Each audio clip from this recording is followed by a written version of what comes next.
Heard on the Street Batic edition. In its 9th year, Batic continues to strengthen Indonesia's position as a digital hub and also to strengthen TelkomGroup and Telin's position as key players in the digital and telecommunications sector in Asia Pacific. To know more about this, let's sit down with the CEO of Telin, Budi Satria Dharma Purba. And yes, Sobat Telkom, I am now with the CEO of Telin, Budi Satria Dharma Purba. So hello, Pak Busat, how are you, Pak? Hello, I am very good. Yes. Yeah. Pak Busat, thank you for being with us on Heard on the Street. And we'd like to know first about Telin. Because of course, as one of Telkom's subsidiary, Telin has established itself as one of the main contributors to its parent company, or Telkom Indonesia. Can you please describe Telin's profile and also its remarkable performance, especially in the last few years? So, Telin is international arm of PT Telkom. We are doing business for the Telkom Group.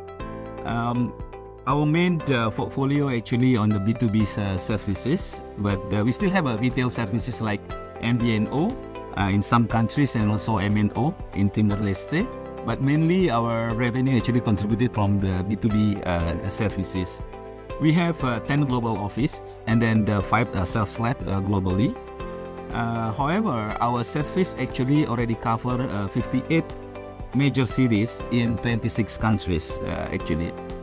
So we have 520 people globally that support the Telin business, and we have a big infrastructure, especially subsea cable that covering the whole world to Asia, North America, and then to Europe.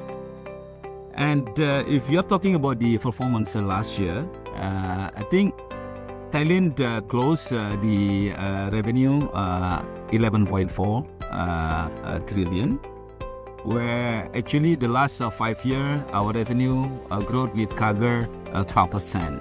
Our EBITDA around 1.8 trillion. And the last 5 years also growing 21%, with CAGR 21%. And our net income last year we booked 952 billion IDR. And the last 5 years also growing quite significantly with CAGR 53%. The good thing is that for the revenue, the 11.4 of the revenue, 86% of that is coming from the global business. And 59% actually is not really related with Indonesia. So what does it mean? That it means that Telin can compete in other markets, not only in Indonesia. If we are providing the service related to Indonesia, Telin can leverage the strength of Telkom Group, right? So in a way, we get the kind of the advantage comparing to the other players. But when we serve in the global market, other market in Indonesia, we need to compete with the other big players that already been there in the industry for a long time. So I think 59% revenue contributor coming from a non-Indonesian related business is quite significant, and it's quite remarkable in terms of the achievement for Telin moving forward. Yeah. Yes, Pak Busat, and on the remarkable performance, which you have just mentioned, has also been shown from the past 5 years as well. Can you please share us the key to achieve and also maintain this position? Yeah, I think the key achieving that sustainable and great performance is the first one.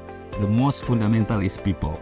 We have 520 talented people globally. I think around 36% of our employees are actually non-Indonesian. So we are quite diverse. I think it gives an advantage for us as well. Different perspective when we are doing business, a lot of improvement from that diversity that we can get.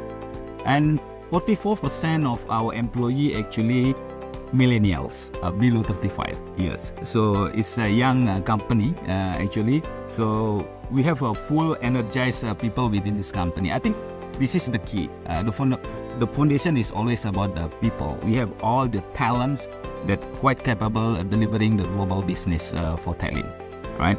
So we keep develop people, and then also hire new talent from the market that they already quite having experience in this global business.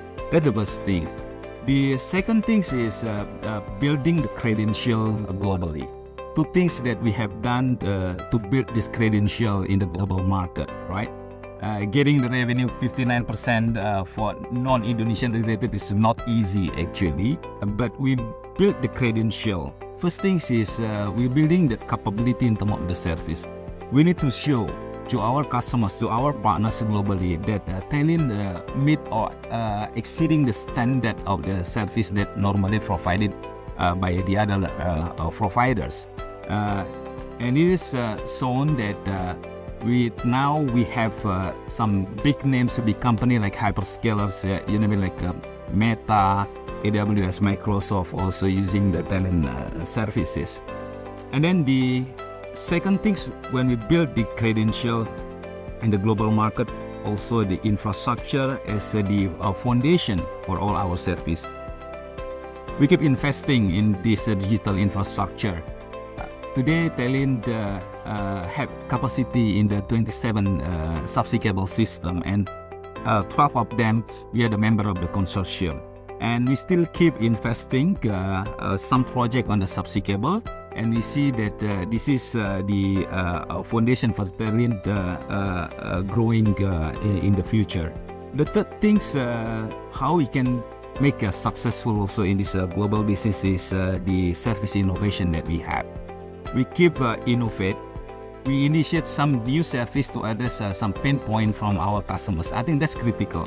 We initiate like the B2B marketplace and the traffic that address the portfolio on the voice and messaging. That's the first B2B marketplace in the world.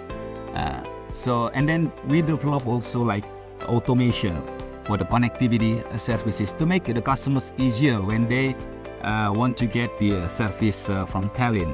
And then we're building also the platform like CPaaS, a communication platform that can provide the solution for the enterprise. And then we also have innovation on the security services. I think today a lot of concern related to the cyber security and everything. We have the solution that already being used by some big brand like banks, even in Indonesia. I think the three key element is the one that I see driving the success of Telin. Yeah. People, global credentials. People, global credential, and innovation. And Pak Busat, speaking of business, one can never forget profitability and also sustainability. As CEO, how can you ensure these two are met, especially regarding the fact that the geopolitical situation that we are facing right now and also the volatile situation? What are the challenges and also the opportunities from your point of view? Yeah, I think the key, if you want to address all the challenges that comes every day, it can be next week, next month, or next year, is we keep doing all the transformation in the organization. The first transformation that have been done by Telin between 2017 to 2022 mainly focus is building the credential in the global market. And then starting from 2022, we start the second phase of the transformation to address more on the profitability and sustainability of the business. And then do we set our new North Star, our new vision, to become a digital infrastructure platform partner of choice for hyperscale and enterprise in this Asia-Pacific region. There are two keywords there. In terms of the portfolio, we will focus more on the digital infrastructure and platform. As we may aware that today, in terms of the revenue contribution in Telin, there are some big portion, around 60% that coming from trading with the single-digit margin, basically from voice and messaging. And also the other part is on the digital infrastructure, connectivity on the subsea cable and everything. That the contribution is still around 30%. So we are expecting by doing the transformation, there will be a bigger contribution from the digital infrastructure that will drive more of profitability for Telin. And then the second item from the new North Star is on the customer segment focus. We focus more on the enterprise and hyperscalers. It is shown that the last few years is quite significant growth in terms of the revenue contribution from this segment. And we see also a lot of expansion from the hyperscalers, all digital player in this region, especially Indonesia. as a fourth largest population in the world. So we focus on this area, and with that, then Telin focus and more on the building the capability on the digital infrastructure, especially on the subsea cable. So we invest a lot in some subsea cable. We have an ongoing project, and we initiate the new project. And this is related to the geopolitical situation actually. Yes, it is a challenge, but we see a lot of advantage or opportunity that we can create with regard to this geopolitical situation. For instance, like the situation, the Cold War between the US and China, right? Now, most of the US enterprise, when they're building all the subsea cable, they're trying to avoid South China Sea, yeah, right?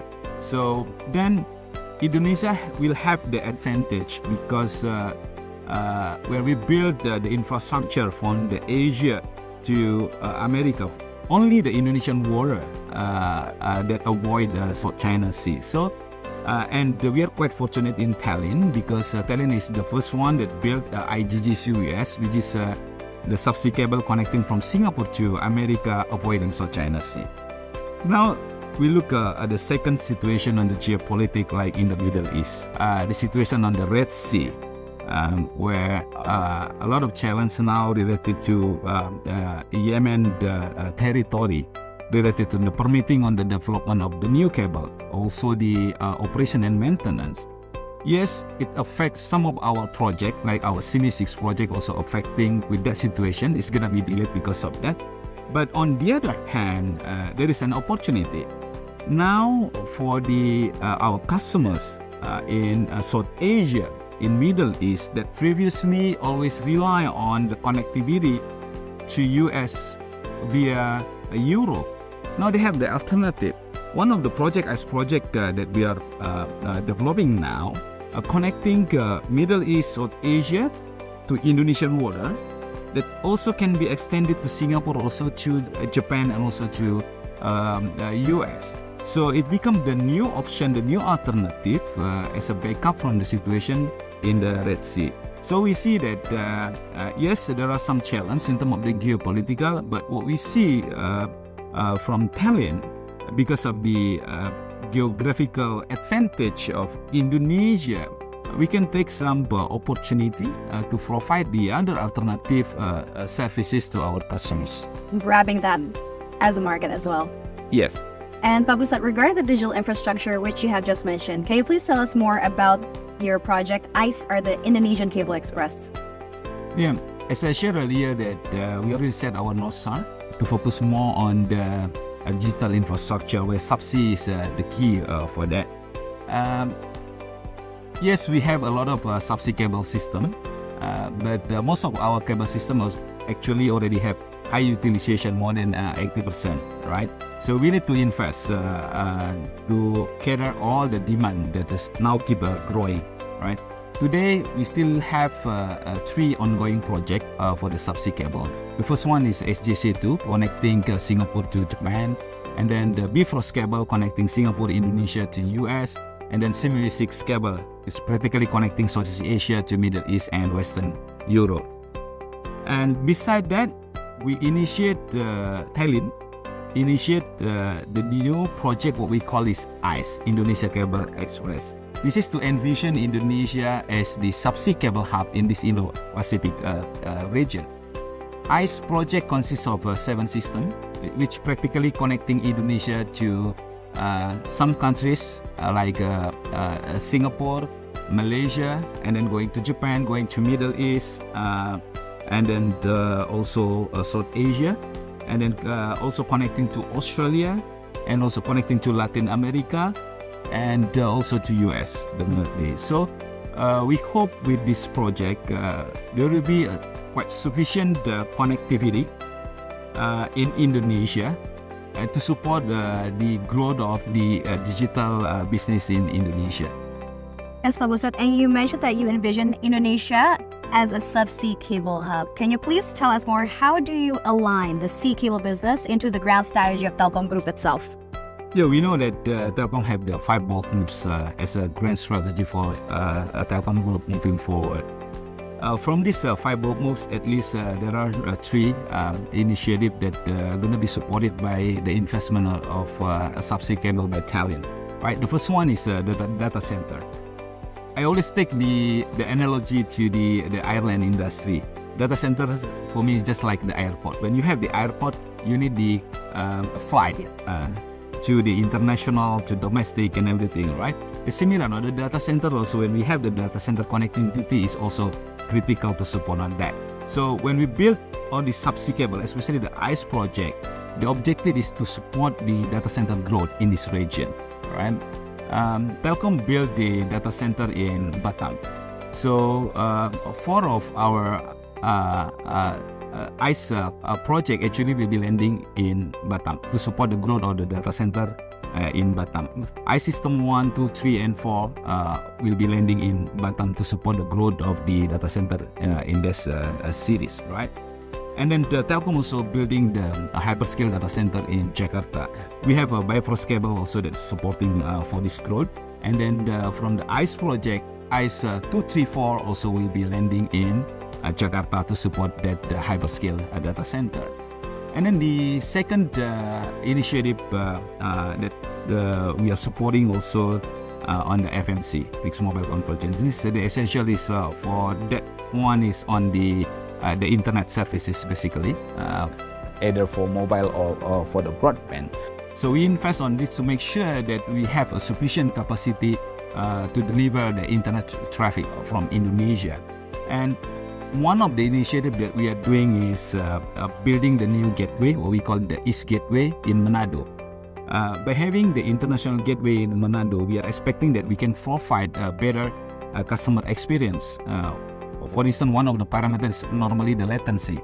Yeah, right? The latency is really important for the internet access.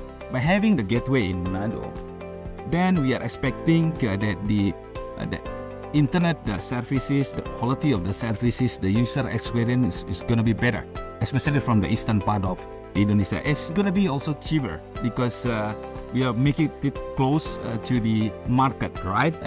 Where previously we need to bring it up everything to Jakarta and then to Singapore. So we are expecting by doing that we will support the growth of the FMC initiative. The third one is on the B2B services. Of course, with all the development on infrastructure, we can reach out globally, any geographic globally that we can support for that. As we know that a lot of multinational company now investing also in Indonesia, a lot of Indonesian enterprise also going on. By having all this strong connectivity, we hope that we can support the Telkom initiative on the B2B services. And Pak Busat, what message do you have for Telkom's investor, especially regarding Telin's strategic positioning in the global telco industry? Yeah, I think we're really proud that Telin now become the what we call is a global company from Indonesia, where we can compete with all the global players. With all the initiative that we have, especially investing on the new infrastructure like the subsea cable, we mentioned about some of the project earlier. We are quite confident that Telin will have sustainable growth in the future, especially with the latest situation, the growth of AI and everything. We definitely need all the infrastructure, right? We are quite confident with that Telin will contribute more in terms of the financial performance to Telkom Group. Not only that, this initiative also will support the other strategic initiative of Telkom Group on the 5 bold moves, right? On the data center, on the fixed mobile convergence, and then on the B2B services. With that, we can contribute more, creating new value for Telkom Group. So we are quite optimistic with the all the resources, the talent that Telin have. We can grow this business moving forward in the sustainable way. Growing the business in a sustainable way. Yes, Pak Busat. And now, last but not least, Batic, or the Bali Annual Telkom International Conference 2024, is now in its 9th year and has chosen the theme, Cultivating the Sustainable Digital Ecosystem. Can you please tell us the strategic reasoning? Why is this theme chosen for this year? Well, I think there will be two sessions during the Batic. The first session, the first day is talking about how we anticipate in terms of the connectivity, the infrastructure and everything together, the growth on the demand of on the digital ecosystem. The second day focusing more on the sustainability issue. I think it's part of the responsibility for us, right? To support the initiative like from UNS SDG. And not only that, I think now our customers, all the enterprises also have the concern from that. So even if we don't have the initiative on the sustainability, the customers also will force us because it's now part of the evolution and everything. But for Telin, we see that we need to push more on the agenda of the sustainability. That's why we put it as part of this conference as well. That how we can share the idea, how we can share the collaboration to accelerate the agenda of the sustainability. So make everyone aware with that, right? So that's why we choose this theme for this year, Batic. Yeah. The theme of sustainability, which of course addresses everyone's concern, yes, and still fostering collaboration and innovation. Still under collaboration and innovation throughout the event. With a concern on the sustainability. With a concern on sustainability. All right, thank you very much, Pak Busat. And of course, we wish you the best of luck and we look forward to the next innovation from Telin. Thank you. Thank you for your time on Heard on the Street. Thank you. And Sobat Telkom, that was our conversation with the CEO of Telin, Budi Satria Dharma Purba. And we hope to see you again on the next episode of Heard on Street. And in the meantime, don't forget to drop your comments and your thoughts in the comment box below. Dan sampai jumpa.